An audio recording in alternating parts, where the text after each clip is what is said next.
Jansangram news, बातमीची सत्यता हीच आमची ओळख। सेलू शहर शिवमय। महाशिवरात्रीनिमित्त भाविकांची मोठी गर्दी, दिंडी सोहळा, गंगा आरती, भक्तिमय वातावरण। सेलू शहरामध्ये महाशिवरात्रीनिमित्त भक्तिमय वातावरण निर्माण झाले। पुरातन शिवमंदिरामध्ये पहाटेपासूनच भाविकांची मोठी गर्दी पाहायला मिळत असून विविध धार्मिक कार्यक्रमांनी संपूर्ण परिसर शिवमय झाला आहे। दिंडी सोहळा, गंगा आरती आणि आकर्षक सजावटीमुळे वातावरण अधिकच उत्साहपूर्ण झाले। सेलू शहरातील पुरातन शिव मंदिर येथे महाशिवरात्रीनिमित्त पहाटेपासूनच भाविकांची मोठी गर्दी उसळली। मंदिराच्या नित्य पूजापाठ मंडळाच्या वतीने विविध धार्मिक कार्यक्रमांचे आयोजन करण्यात आले होते। यावेळी गावातून भव्य दिंडी सोहळा काढण्यात आला। ढोल ताशाच्या गजरात आणि हर हर महादेवच्या जयघोषात दिंडीने संपूर्ण शहर प्रदक्षिणा घातली आहे। शहरातील विविध ठिकाणी दिंडीचं उत्स्फूर्त स्वागत करण्यात आलं।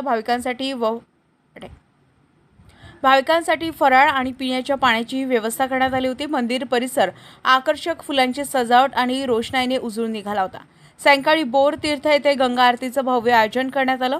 मंत्रोच्चार आणि दीप प्रज्वलनामुळे परिसर पूर्णतः भक्तिमय झाला होता। या सोहळ्याच्या यशस्वी आयोजनासाठी गावातील युवक युवतींनी विशेष सहभाग नोंदवला। व्यवस्थापन, सजावट आणि दिंडी आयोजनात त्यांचे मोलाचे योगदान पाहायला मिळाले। महाशिवरात्रीनिमित्त दिवसभर सेलू शहरात भक्तिमय वातावरण निर्माण झाले असून भाविकांनी मोठ्या श्रद्धेने भगवान शिवाचे दर्शन घेतले। गणेश खोडके, जनसंग्राम न्यूज, सेलू।